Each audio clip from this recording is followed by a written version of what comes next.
Hermanos, buenas noches. Siendo momento de iniciar el estudio de los miércoles, que por lo pronto no podemos compartirlo directamente, pero gracias a Dios que podemos hacerlo por este medio. También será un poquito más reducido por temas de comodidad para ustedes.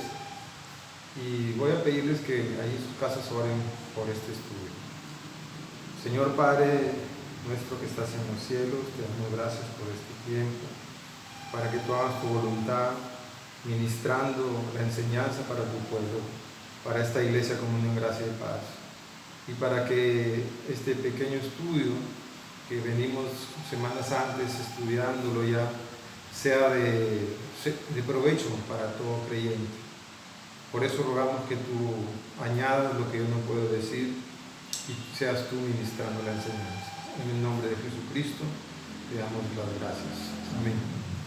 Mis hermanos, como recuerdan, estamos estudiando, nos quedamos estudiando en la clase pasada, la primera parte de la parábola de la semilla, que está en el libro de Marcos, capítulo 4, versículos 26 al 29, pueden buscarlo en sus casas, y avanzamos un poco a explicar en qué consistía. Recuerden también que esto lo hablamos siempre en el contexto de los misterios del reino de los cielos.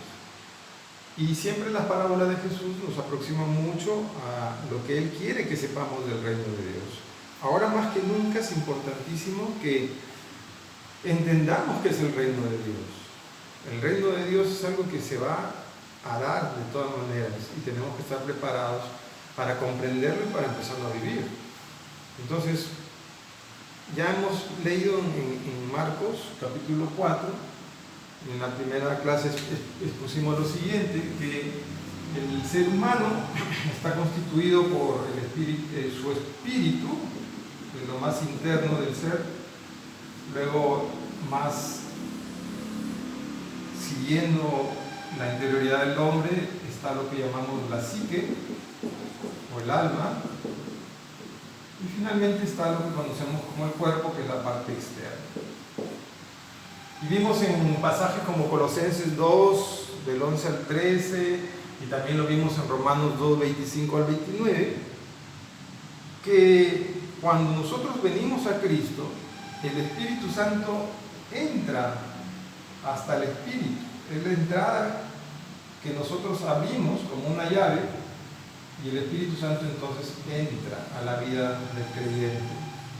No es otro lugar al que el Espíritu Santo puede entrar. Él entra al Espíritu, por lo mismo que dice la palabra.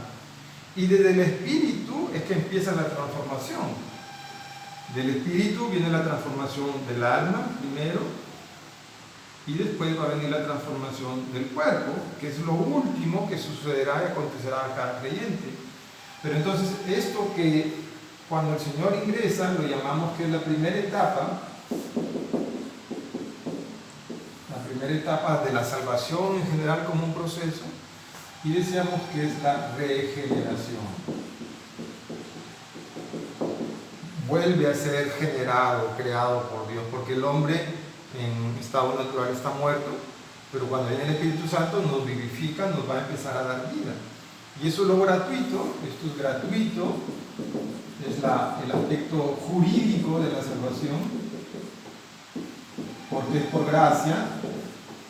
No es de nosotros, Dios regala a todo aquel viene, le regala la salvación y el Espíritu Santo entra a morar a la vida de esa persona. Y esa es la primera etapa, es la regeneración. Muchas personas vendrán a Cristo y probablemente se queden en esa etapa.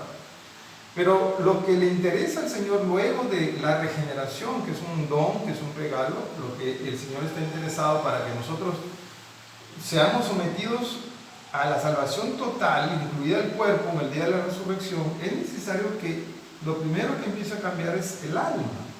Hemos visto también ya que el alma son la voluntad, la libertad, la inteligencia, las emociones, los sentimientos, ¿verdad? Y si quisiéramos entender qué es el espíritu, podríamos relacionarlo con lo que es la conciencia. Al menos en el Antiguo Testamento así lo representa, o también como el corazón, lo más profundo del ser humano. Pero entonces, esto, que es ese espíritu que estaba muerto en estado natural, el Señor entra, lo regenera, es gratuito, pero ahora esta etapa, que es responsabilidad exclusiva del hombre, se conoce como la segunda etapa de la salvación y va a ser la renovación, que ya es nuestra propia responsabilidad, que es lo que va a conducirme a mí a que yo sea un creyente victorioso o que sea un perdedor. Entonces, vamos a ver algunos pasajes para sustentar esta porción que le venimos enseñando. Y vámonos a ver al libro de Gálatas, capítulo 6, verso 18. Gálatas, capítulo 6, versículo 18, dice lo siguiente: hermanos, la gracia de nuestro Señor Jesucristo sea con vuestro espíritu, ¿no? Dándonos a entender de que nosotros ya tenemos el espíritu. La gracia es con el espíritu, pero entonces empieza una nueva etapa de lo que es la regeneración. Pasamos a Filipenses 1:25 también. Vamos a Filipenses 1:25.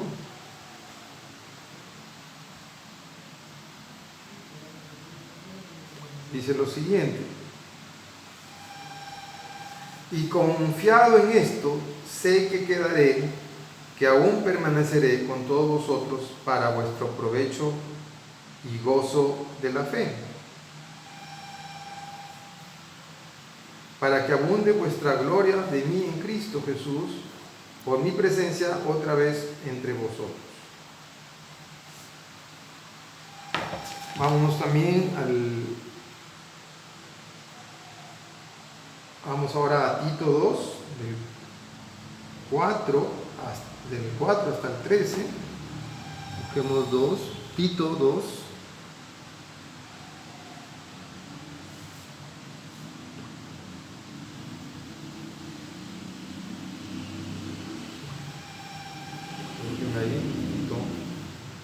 Capítulo 2.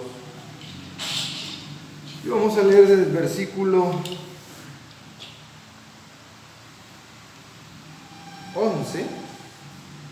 Dice lo siguiente: porque la gracia de Dios se ha manifestado para salvación a todos los hombres, enseñándonos que renunciando a la impiedad y a los deseos mundanos, vivamos en este siglo sobria, justa y piadosamente, aguardando la esperanza bienaventurada y la manifestación gloriosa de nuestro gran Dios y Salvador Jesucristo.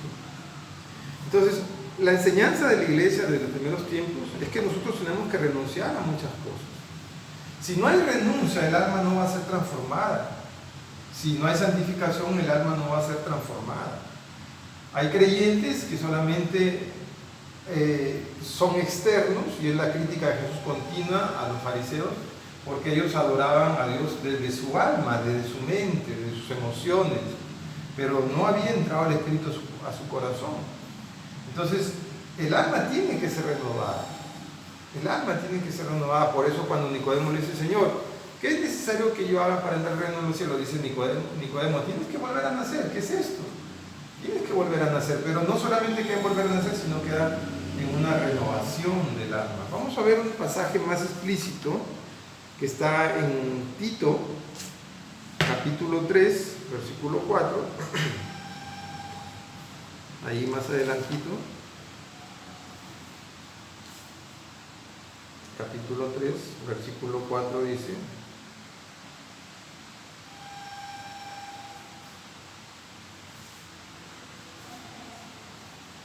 dice lo siguiente: pero cuando se manifestó la bondad de Dios nuestro Salvador y su amor para con los hombres, nos salvó, que es la parte jurídica, no por obra de justicia que nosotros hubiéramos hecho, sino por su misericordia, por el lavamiento de la regeneración y por la renovación en el Espíritu Santo. No es la regeneración por el lavamiento, sino el lavamiento de la regeneración, ¿no? Esta regeneración interna empieza a lavar el alma. Por eso aquí Pablo le dice a Tito: La regeneración produce un lavado del alma. El alma empieza a ser lavada como parte de la regeneración. Y ese lavamiento es la limpieza del alma, es la renovación del alma, es la renovación del alma. Y entonces empiezan a producirse cambios en mi manera de pensar, en mis propósitos de vida, en lo que yo quiero lograr, en mis metas. Mi mente cambia. Mi mente empieza a ser transformada. Y esto dice ahí, por el lavamiento, la regeneración y por la renovación en el Espíritu Santo, ¿no? Que es lo mismo que estamos viendo. ¿Quién produce el lavamiento? ¿Quién produce la renovación del alma? Es el Espíritu Santo. Entonces, la otra etapa que nosotros tenemos que ver, entonces, es ya la regeneración final de lo que es el cuerpo. Eso le vamos a llamar, vamos a poner el nombre de la configuración. Entonces, la tercera etapa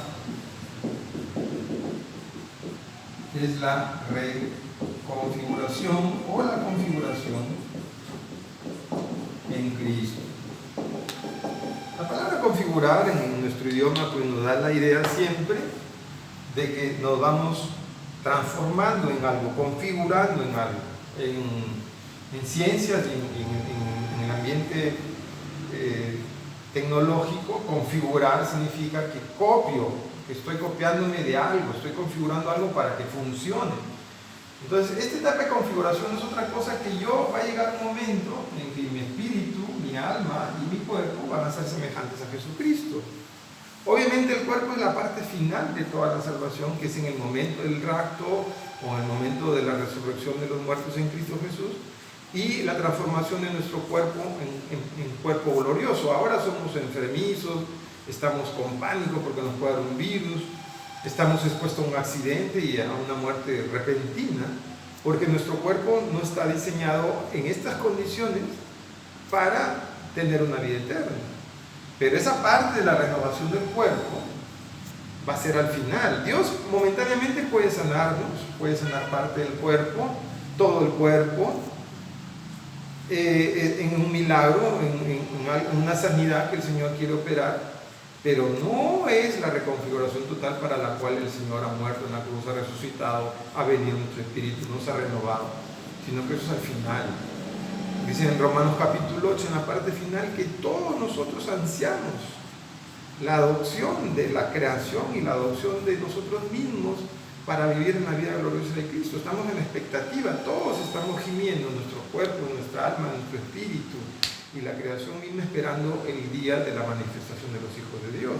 Pero eso es la parte final, es la parte que finalmente nos terminará de transformar a la imagen de Cristo, porque recuerden que el propósito final y supremo del Padre al enviarnos al Hijo es que nosotros nos parezcamos al Hijo y que finalmente seamos los hermanos del Hijo para que el Señor reine con nosotros. Recuerden que siempre estamos hablando del reino.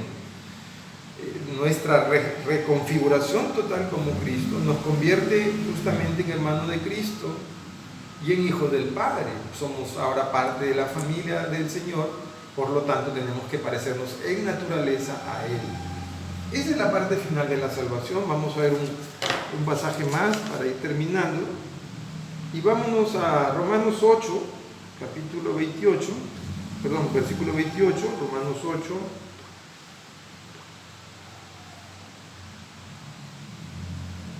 Versículo 28, dice lo siguiente: y sabemos que a los que aman a Dios, todas las cosas les ayudan a bien, esto es, a los que conforme a su propósito son llamados, porque a los que antes conoció, también los predestinó para que fuesen hechos configurados a la imagen de su Hijo, para que Él sea el primogénito entre muchos hermanos. Ese es el propósito final. Todo el libro de Romanos en esta porción apunta a que la esperanza final de la creación es que nosotros seamos configurados en la imagen de Cristo. Cristo es la imagen del Padre, nosotros somos configurados en la imagen del Hijo. Ese es el plan supremo de Dios. que nos parezcamos, que seamos una familia. Y eso requiere pues de mucho esfuerzo, sobre todo en esta parte de la renovación del alma, requiere de mucho esfuerzo. Probablemente en esta no, porque es gratuita, es por fe que tú la aceptas. En esta no, porque será una operación fantástica de la transformación si es que estamos vivos, o de la resurrección de los muertos si es que estamos muertos. Entonces, como que esto que no está en nuestra responsabilidad, porque en realidad es Dios quien lo controla. Porque el día que resucitemos o seamos transformados vivos a la venida de Jesucristo en su parusia, entonces eso será un evento sorprendente. Sucede un salto biológico del hombre. El ser humano en su cuerpo, como lo conocemos, es transformado, tal como Jesucristo fue transformado en la resurrección, con capacidades que están en las Escrituras y que a veces no las podemos comprender, como el hecho que tenía que comer y el hecho que podía traspasar una pared. Pero eso de maravilloso va a suceder, pero está en el ámbito del poder de Dios. Cómo el Espíritu Santo entra en nuestro espíritu que estaba muerto y lo va a vivificar, está en el ámbito del poder de Dios, del Espíritu Santo. Pero esta etapa de la renovación, del lavado que empezamos a experimentar, está en nuestra responsabilidad. Entonces, en esta porción es donde muchos creyentes fallan, es donde muchos creyentes se van a quedar y no van a recibir el premio, no van a ser recompensados porque simplemente no trabajaron el aspecto de la renovación. Dice también Romanos, el capítulo 2, renovado vuestra mente, a darle al Señor un culto racional, un nuevo culto racional, donde comprendamos y entendamos lo que hacemos, pero desde adentro, desde nuestra renovación interior, ya no con nuestra mente del mundo, sino con la mente de Cristo. Entonces, hermanos, eso es lo que refleja la enseñanza de Marcos 4, 26 al 29. La semilla en esta etapa de la renovación es cuando ya está la espiga y empieza a dar fruto. Y cuando ya mediante la renovación empezamos a dar fruto, que por lo menos son 4 cosas, hemos dicho, que por lo menos es nuestro carácter a la semejanza de Cristo, son nuestras buenas obras, ¿verdad?, las obras sociales y el servicio a la iglesia. Eso es para lo que nosotros estamos separados a hacer. Entonces, la espiga con fruto es esta parte. Cuando la espiga no da fruto, dice en esta parábola, será cortada y será echada al fuego. Y en esta parte de la configuración en Cristo, en la resurrección, es donde ahí pues seremos premiados o castigados. Esta parte entonces, hermanos, y con esto termino, de lo que Jesús nos quería decir a través de la parábola de la semilla, es de nuestra responsabilidad. Aquí es tu responsabilidad que continuamente está siendo observada por Dios. En estos días, por ejemplo, que estamos pasando en nuestras casas, ¿cuántos estamos orando, buscando de Dios, volviendo a nuestras cosas más básicas, al amor, a las ayudas, cuando pase este tiempo empezar a ayudar a los que más necesitan? ¿Cuánto tiempo estamos dedicando a estudiar la palabra? A realmente meditar en lo que somos y qué cosas faltan cambiar. O todo este tiempo, casi 16 horas que tienen disponibles, ¿qué están haciendo en sus casas? Viendo televisión, perdiendo tiempo en las redes, ¿qué es lo que están haciendo? Entonces hay que ser responsables, hermanos, en la administración de nuestra renovación. Y el anhelo de nosotros como iglesia es que efectivamente sean muchos los renovados. Ya no solo estamos confiando en la regeneración de algunos o de todos, sino que nuestra mirada está puesta en la renovación.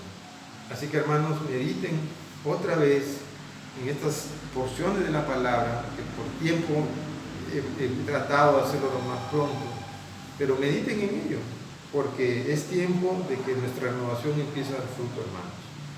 Los bendigo en el nombre del Padre, del Hijo y del Espíritu Santo, y voy a hacer una oración por cada uno de ustedes. Señor, Padre amado, te doy gracias por esta oportunidad que tú nos das de estar en comunión con nuestros hermanos aún a la distancia, rogándote que todos nosotros nos propongamos empezar nuestra renovación seriamente. Los tiempos apremian, vivimos tiempos peligrosos del advenimiento, Señor, tuyo, y necesitamos estar santificados. Necesitamos comprender que la renovación no es broma, que si no estamos renovados no seremos premiados y que al contrario sufriremos pérdida. Por eso ruego en esta noche que esta palabra quede en el corazón de cada uno de nosotros, Señor, y estemos preocupados por nuestra santificación. Dios los bendiga, hermano.